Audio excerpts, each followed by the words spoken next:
When did you learn to start confusing his lack of agency with a personality trait? The common thread here is usually that his silence was easier to manage than his resistance to virtually everything. Before it was too late, you probably mistook his apathy for flexibility. You push, he drifts, and then somewhere in the mix of all of that, you decide that your ability to steer the relationship was just evidence of your own high level of competence. And many of you probably started doing the emotional and operational work of two people, somehow interpreting your exhaustion as the noble price for a peaceful home. A big problem here is that this normalizes the idea that bridging the distance between his nothing and a life is your half of the deal. Obviously, that's not the case, nor would you want it to be. What's really going on here is that the choice to meet your need for survival through over-functioning has become a base. Making everything function is how you avoid noticing that there's no one on the other side of the dynamic.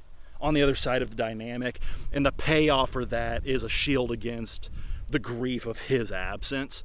You can tell yourself all you want that you're being supportive, but you're using your own labor to avoid facing the fact that his passivity is a refusal to show up. The insight here is that you have confused a lack of resistance with a presence of support.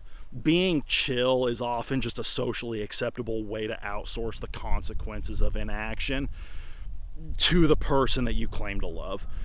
One man chooses with you, the other just lets the choice happen to you. That's not a relaxed attitude, it's an extractive one.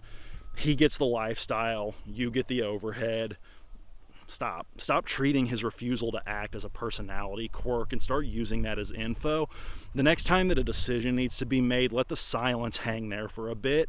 If that silence remains when you stop initiating, recognize that you didn't lose a partner. You stopped managing the vacancy of a man who was never actually present for you. Quit compensating for his lack of motion and decide if you're willing to keep carrying a passenger for the rest of this journey that you're on.